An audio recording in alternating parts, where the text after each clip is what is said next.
This is an I Am Listening original podcast. In 2021, we quadrupled the size of the group from 1 to 4, and we have added one more since then through a by-election. But if we can quadruple from 4 to 16, that would be a fantastic result for us. But I'm not sure if we'll quite make that, but somewhere in that region would be great. Welcome to the Kent Politics Podcast, your go-to source for insightful discussions on local and national political matters. Join us as we take a deep dive into local government across the county. Find out what the key decision makers have to say, what your money is being spent on, and how the party's policies could affect how we live. Engage with us as we delve into the issues that matter to you and explore the dynamic world of politics from a Kent perspective. Welcome to this edition of Kent Politics Podcast. In the week, goes 2/3 of children in care in Medway are not actually from Medway. We hear of the curious goings-on at the Dartford corner shop and why nearly half the current batch of Conservative county councillors may be standing down. My name is Simon Finlay, local democracy reporter covering Kent County Council, and I'm joined by Robert Boddy, who looks after Medway. Hello. And Daniel Essen, who covers district and borough councils across the county. Hello there. Later on, we'll be speaking to Rich Lehmann, the leader of the Green Party at Kent County Council. Right, first up, Robert, what's been happening in Medway? This week I found out that only 1/3 of children who are in care arrangements in Medway are actually the responsibility of Medway Council, the other 2/3 being from other authorities who have placed their children in the towns. So where are these children from and why are they ending up in Medway? So only 182 in care arrangements in Medway are actually from Medway. 398 are from elsewhere, with the majority, 171, being from London boroughs, and 119 are from areas covered by Kent County Council. 28 children are the responsibility of Surrey County Council, Thurrock Council and East Sussex County Council. Children can be placed out of their areas for safety reasons if they're likely to be risk if they stay in their particular area. But councillors said that this is actually fairly limited in relation to the children who have been placed in Medway, and the main reason was because of the cheap accommodation which is available here. Okay, well, tell us about this cheap accommodation and what are the consequences for Medway as a council? So councillors and officers said that the places these out-of-area children are being housed in are all within a 2 square mile area in the most deprived area of Medway, and the accommodation really isn't actually that appropriate. They raised concerns that some streets could risk the safety of the children, and Medway Council, when it found this themselves, removed all their children from these homes. Then when KCC started to use this accommodation, Medway warned KCC and they've started to remove their children too. The problem is, it's believed these accommodation owners are contacting other further afield authorities and attracting them because this accommodation is so cheap. Medway, although not paying for the accommodation themselves, does incur costs because the children use local services, including schools, healthcare and others. What have you been looking at then, Dan? So I spent some time looking at a licensing matter up in Dartford, and licensing is usually a slightly more entertaining area of council policy. This one was about a corner shop up in Dartford who ended up having their licence to sell alcohol stripped from them by the council licensing panel at the recommendation of the police. And where were they given this sort of a punishment? So there's several things.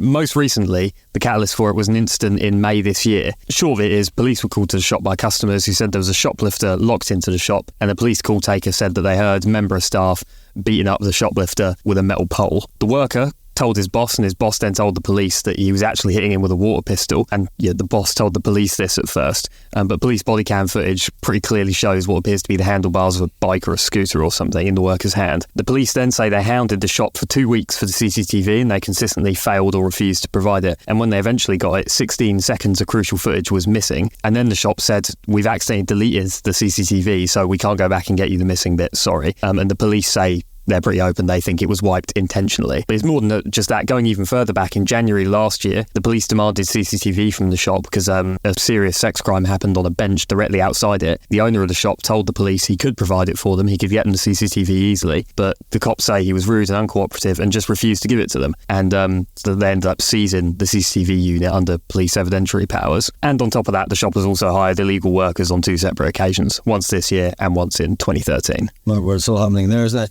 So what's the deal? Surely hiring illegal workers is the sort of thing that would make you lose your licence immediately. In theory, yeah. So the Home Office guidance for licensing purposes is that if a business found to be hiring illegal workers, it's a serious crime, licence revocation should be considered as a possible sanction in the very first instance. But it's important to say in both the illegal working matters, no further action was taken against the shop for immigration matters. But in both cases, the illegal workers were visa overstayers, people who come here legitimately on the student visa visa or something, or have their visa revoked or its conditions changed, and they work long-term in violation of that, which is pretty topical given it's not that long since a French government minister said that part of why UK has such an illegal immigration problem is because, things like this make it quite easy for people to come here and work illegally, and I think this kind of thing's a pretty good example. So what's the future of the shop then? So the subcommittee voted to strip them of their licence. They were pretty scathing. They said in no uncertain terms that they don't trust the owners to cooperate with the police or the council when necessary. What it means is that the shop can't sell alcohol anymore. It doesn't actually mean that they've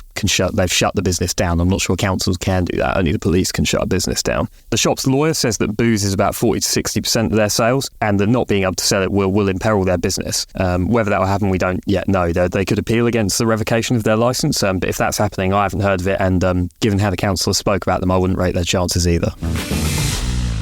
So what's been happening down your way, Simon? Well, it's getting very interesting at Kent County Council. The big test for all the big political parties come next year, the County Council elections, and Kent County Council goes to the polls as well. It's definitely a huge test for the Conservatives in Kent. They run the place and currently hold 59 of the 81 seats at KCC. But I hear there's a bit of movement. What have you been hearing? Well, it's my understanding that up to 27 of those 59 seats those councillors may be standing aside at the next election for a whole variety of reasons. Some members are just getting on a bit and they're ready to hang up their boots. Some think they're likely to lose and just want to stand aside, and others have got other things to do with their lives. There may also be a bit of a weariness at the constant round of cuts at KCC, which they're having to undertake to stave off the threat of bankruptcy. But I personally have identified 22 who are likely to go, or definitely going, but the administration thinks that the actual numbers are about 26 or 27, but that might cool down a bit, it might go up because obviously the nominations don't close for some months yet, but those are the people who've kind of made their intentions clear. So is this a problem? Yes, potentially it is a problem for the Conservatives. The high departure rate creates an extra headache for the ruling Conservatives, as the incumbency brings a better chance of retaining a division. But the Tories will fight the election against the backdrop of getting a hammering from the Labour nationally at the election and having to make tens of millions of pounds worth of cuts to resident services as they struggle to avoid going bust. There'll be a lot of high-profile names going up, and they've indicated that they're going to step down. People like Ros Binks, Sean Holton and Paul Cooper are three that come to mind. And what are the big threats to the Tories? Well, I reckon that all five Tories at Tunbridge Wells, maybe not the Cranbrook seat, which is in the same sort of geographical area, but I reckon five of the Tories at Tunbridge Wells will be targeted by the Liberal Democrats, and they're pretty confident they can win them, and not least against a backdrop of having taken control of the local council and returned a Lib Dem MP. But the great unknown is the threat posed to the Tories and Labour by Reform UK.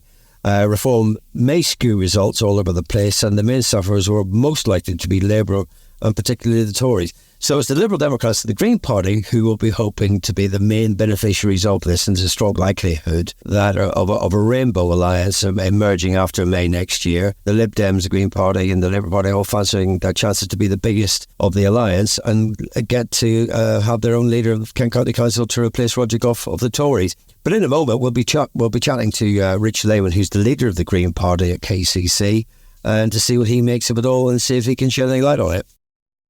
Is there a topic that you would like to be discussed on the Kent Politics podcast? Perhaps you've got a question for one of our panel, or you'd like to comment on a hot topic in local or national government. Get in touch by emailing or sending a voice note to kentpoliticspodcast@thekmgroup.co.uk.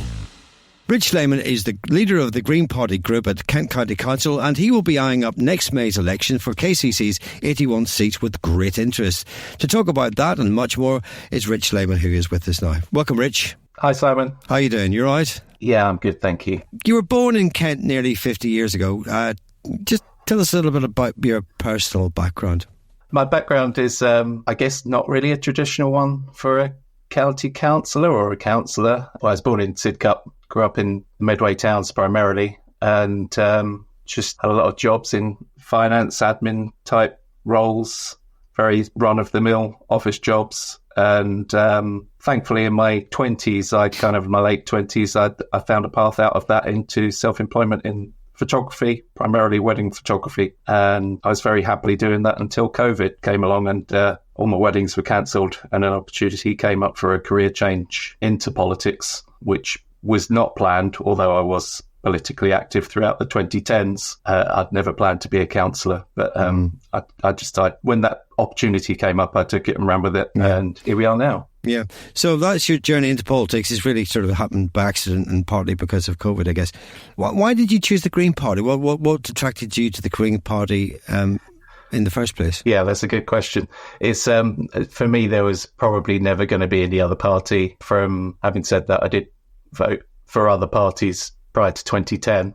But in terms of who I was always most aligned with, it was always the Green Party, right? Since I was kind of in my early teens, the climate emergency has been a big concern of mine. You know, since Sting was on TV talking about rainforests and the ozone layer and all these things that were kind of in the late 80s when I was in my early teens had a big impact on me and were a big concern for me. And it always seemed to me to be that these things weren't being given the consideration that they should have been. And as I grew older and got more involved in politics, there was, as so many people do under the first past the post system, you vote for the party you think has got a chance of getting in. And then in the 2010 election, I made a point then of voting for the party that I actually wanted rather than the one that I thought could get in my constituency, and have done so ever since, and have just followed that through by joining the party in 2014 and now obviously representing them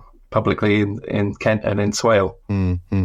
Yeah, the Green Party was, used to be called the Ecology Party back in the day, and had a slightly different image, and was very much on the fringe of British politics, and now it elects respected MPs to Parliament. I mean, well, what's changed with the Green Party? What's driven this? I think a large part of it is the rising awareness of the climate emergency that we've got now. We're in a position that's getting worse and worse. We've had, particularly over the last couple of years, record heat levels being broken all over the world and globally.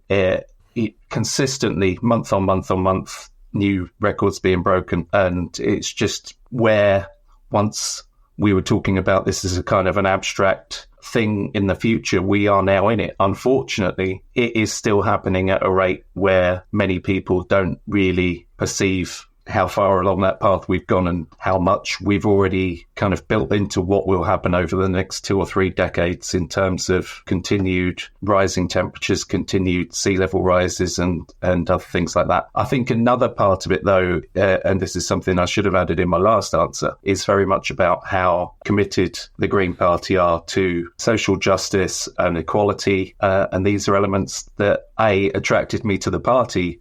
And I think to a large degree, they're elements which perhaps we've gained a significant amount of support in the last few years because other parties which traditionally held that position have perhaps moved away from that somewhat. And some of those voters who perhaps voted Labour in 2017 and 2019, which were, if you look at the votes across the country, in general elections, you'll see that the Greens did particularly well in 2015 and then took a dip in 2017 and 19 and then jumped back up at the most recent elections. And that does tie in with the time when the Labour Party had a more socialist-leaning leader. Do you think it's a lot of the popularity in Kent, Folkestone and Hythe is now sort of like run by a Green Party leader, same the things happened in Maidstone Borough Council. Yeah. Do you think that's partly because of the scandal of water companies dumping raw sewage into coastal waters and rivers and the amount of house building? I mean, people are getting really fed up with it. But I personally know Conservative voters who have started to vote Green, and when, they are completely almost diametrically opposed in terms of the wings of British politics. Yeah, I mean, I wouldn't say they're diametrically opposed, but certainly on more on the economic side, they're at quite different places. And, the constituent, the KCC division that I was elected to in 2021 was one that had been held by the Conservatives for at least 50 years, and the only one in Swale which had been consistently Conservative over that time period. And a lot of people voted for me for a number of reasons, including the ones that you've mentioned, like housing. I mean, perhaps not so much on the water quality, but that is certainly an issue which the Green Party gets a lot of traction on because we're quite unequivocal in our criticism of the water companies and the current setup that we've got.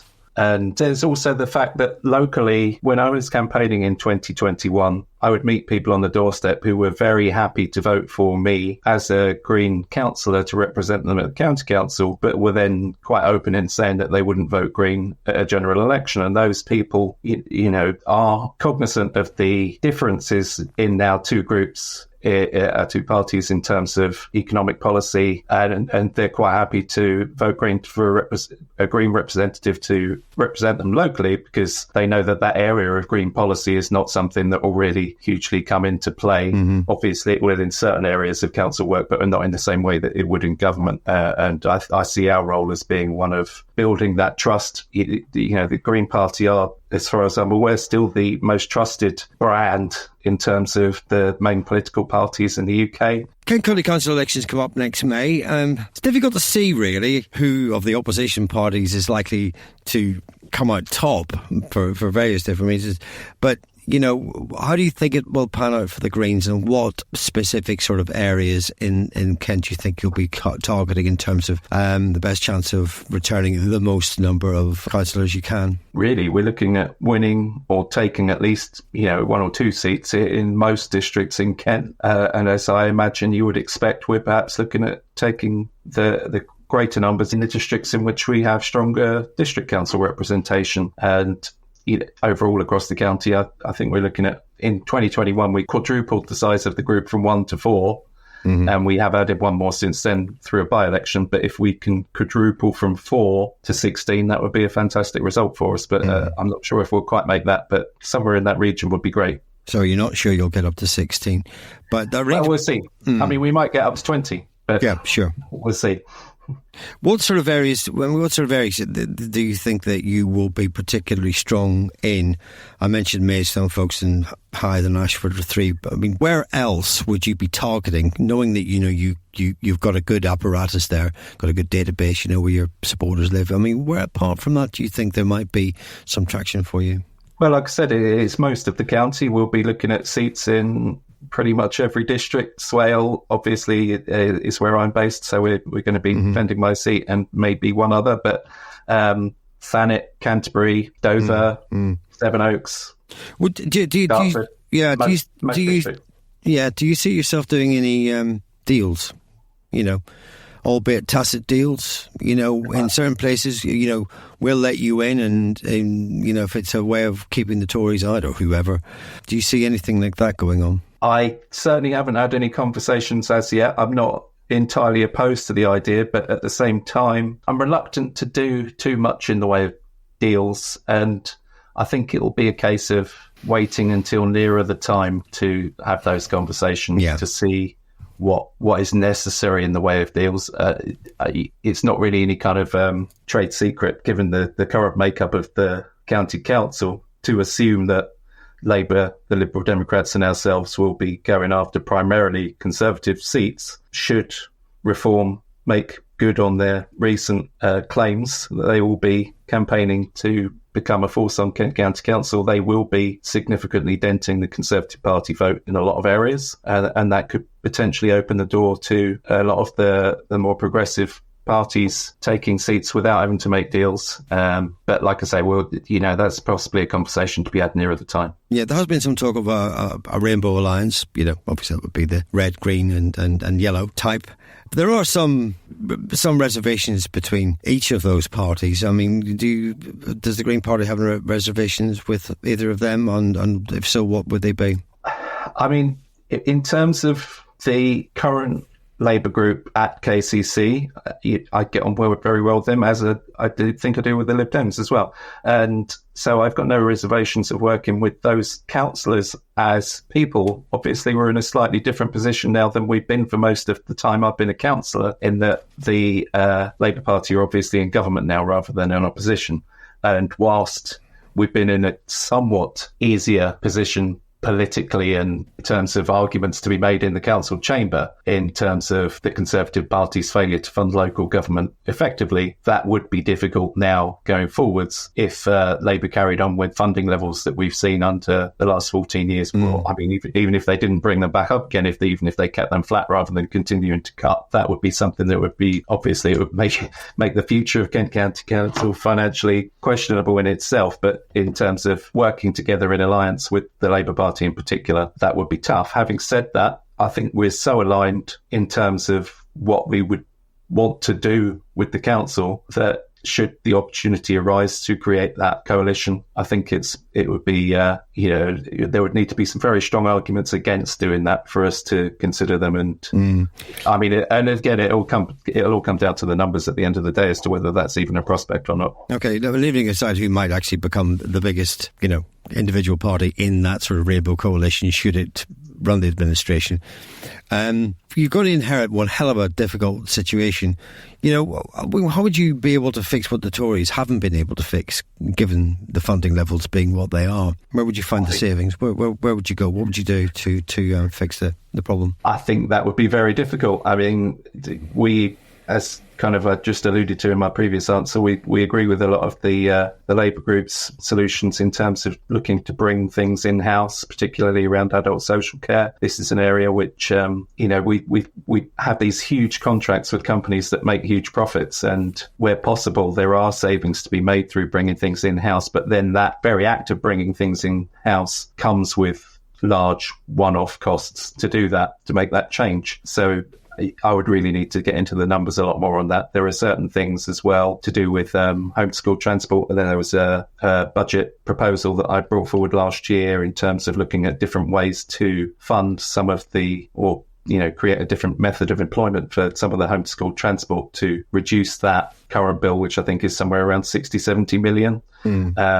Going up to 80, apparently. If we can look at some radical new ways of doing things like that, I'm not saying that we can cut that right down, but if there's, even a £5-10 million saving to be had there, then that would help a great deal. Can you put your finger on why central government does not appear to be listening to the pleas of local government about funding? I'm afraid I can't. I honestly don't know how much they genuinely are. I mean, I wouldn't say they're ignoring them. That would just be daft. But it certainly is very difficult to understand why when there's the huge weight of evidence is there that councils are having to make the levels of cuts that they're making, why there hasn't been any kind of a change in direction yet. But maybe that will happen, and maybe we'll see that in an autumn budget from Labour. Okay.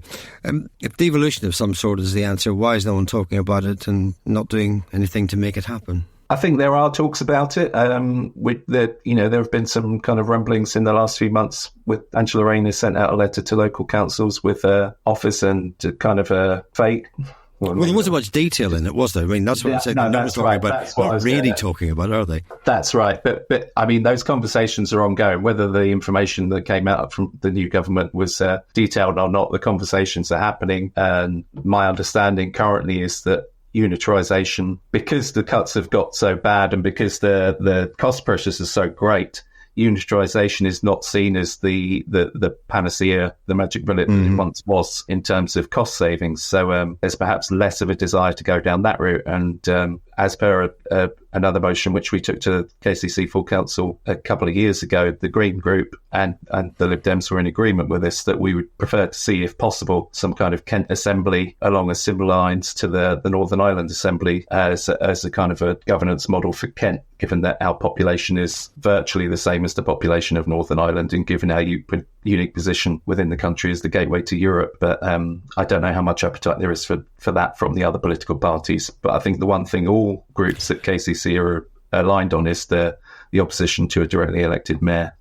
Well, the thing is about Northern Ireland is that you do have an assembly, but that was sort of partly set up to try and keep the peace, and there's still local councils all over the place, so it's not as if you're cutting out, by having that kind of authority, you're not really kind of cutting out the layers of bureaucracy and local government that perhaps you would need to say if you had 3 unitary authorities and disappear and see all the councils disappear. My understanding is that an assembly model could come with greater funding from government and the freedom to spend that money as we wish. I would like to see district and borough councils remain in place as they are, because from my point of view, and the Green Party position is that power should be handed down. And what we've got at the moment is this odd situation of devolution. But when it involves a directly elected mayor, that feels like power being handed up rather than down. Mm-hmm. And the Green Party policy is that decisions should be made on whichever level, as local a level as possible, to be convenient and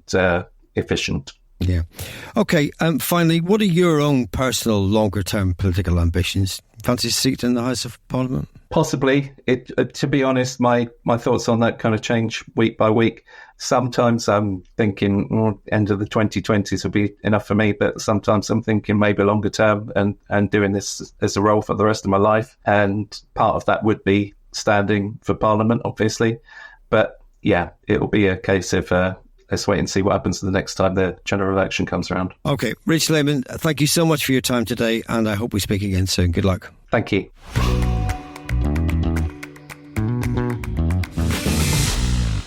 Just picking up on an earlier thread, Reform UK may have a significant role in deciding the fate of many seats coming up at Kent County Council next year, and had a major impact on the fates of Conservative MPs. I just wonder if there's any mileage in those defeated MPs sticking around for a while, upping their profile, perhaps becoming local councillors. What do you think? I think there's definitely evidence to support that sort of idea. I mean, here locally in Medway, Kelly Tolhurst and Raymond Chishti, who were both defeated at the general election, largely because of huge growth, this huge swing with Reform UK taking up a large amount of the vote share. They both are still sort of active. They're posting on Twitter. They're going to events. Kelly Tolhurst was actually incorrectly listed as the MP for Rochester and Stroud in a Conservative Party document the other week, but that was quickly amended. But they are still around. They are still doing things. They are still active. And I think definitely there is a question that possibly they're banking on that the Reform flame might sputter out, over the next 5 years, and that will basically put greater pressure on Labour, which, particularly in Rochester and Stroud, I think the majority that Lauren Edwards, the Labour now MP, won was less than 3,000, definitely. I think it was around 2,200. If Reform does recede, then they can just step back into their old roles, maybe what they're hoping for. Well, there is. I've heard from some Conservatives that they can't rely on that. The Reform maybe sort of squabbling amongst themselves or sputtering out, as you put it. But if you look at Dartford, a majority of 355, I think it's slimmer than that. Ashford around 1,800, Folkestone High 3,700, Gravesham 2,700, and Dartford just under 1,200. So. And I've heard that in Gravesham, there are people within the Conservative ranks who are trying to persuade Adam Holloway, who's a defeated Conservative MP there, to maybe stand as a Kent County Councillor just to keep his profile up. He's thinking about it. He says he's thinking about it. So that'll be an interesting thing to follow. Maybe Ashford, maybe Damon Green's probably a bit older than the tooth now to be thinking about sort of like trying to relaunch his career sort of at a local level. But the younger parliamentarians who have left, like Damien Collins at Folkestone Hythe, majority of 3,700 today. But I mean, if he's going to stick around in the area and he's going to hold maybe work from the constituency, he might, think about dabbling his hand in some local issues, maybe not elected to the local council. I think it'd be difficult for a lot of former MPs to adjust to being members of local councils, though, because at once it involves probably a lot more. The minimum standard work you have to do is probably a lot more. You don't have to go to London for it, but if you're in administration, you are actually directly responsible for service delivery in a way which MPs aren't. I mean, also it's much less glamorous and doesn't go over as well on Twitter as parliamentary antics do. So I think you'd be a hard ask to convince a lot of politicians to go from being members of Parliament, where they can at least feel like they're doing something, to being a local councillor. Yeah, I get that. Well, at Kent County Council, we've got Anthony Hook, Liberal Democrat. He was an MEP. I mean, so he's quite... the MEP, yeah, well, the European Parliament, where lots of real political work goes on. It's not, it's maybe fair enough to compare it to a local council, but it's not exactly the actual House of Commons. No, it's not. I get what you're saying, but I mean, the fact of the matter is that the Conservative Party probably haven't quite worked out what it wants to do yet. Certainly hasn't got a new leader. So perhaps those people, if they were thinking of sort of keeping their hand in, or maybe doing so just until the point at which they know what the new leader wants. So what of the crop of parliamentarians that we've lost?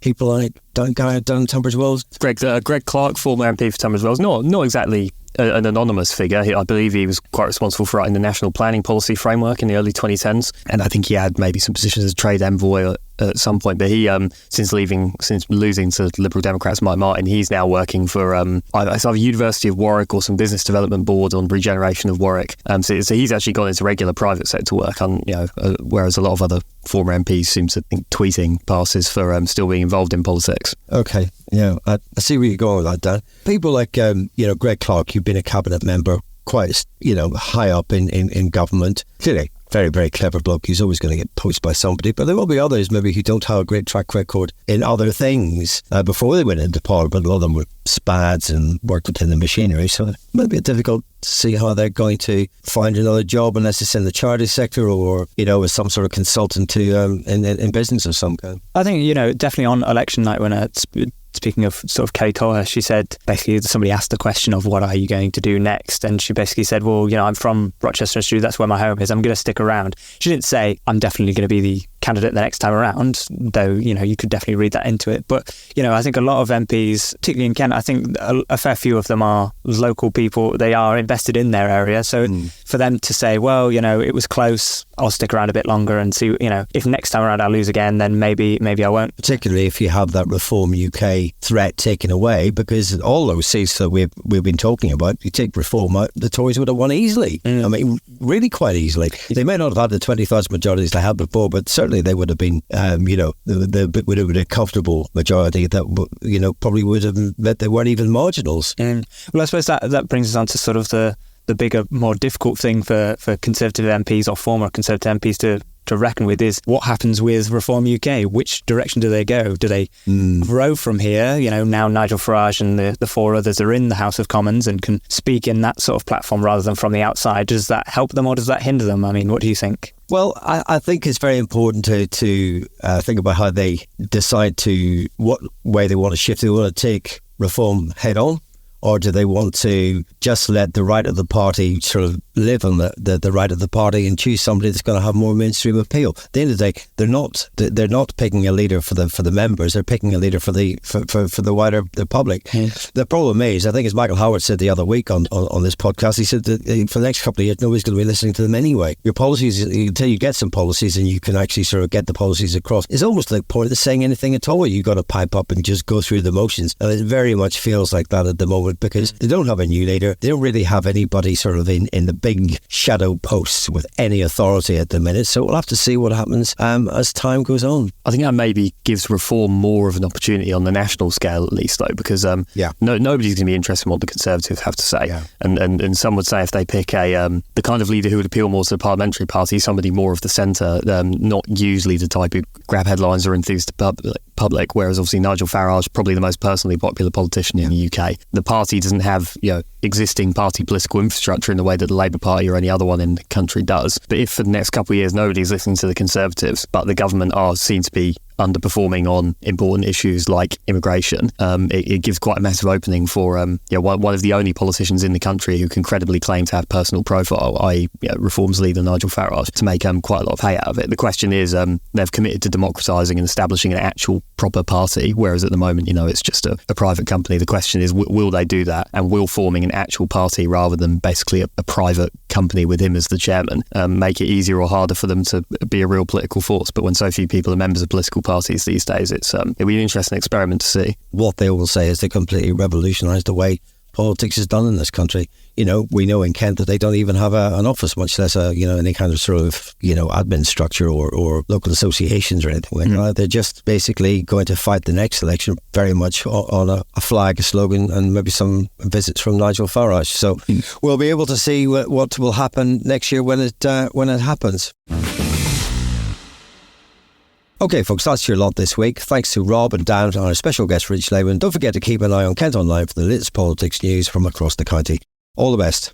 Thanks for listening to the Kent Politics Podcast. Don't forget to check out stories throughout the week on the politics page of Kent Online. And you can watch the Kent Politics Show with Rob Bailey on KMTV every Friday at 5 p.m.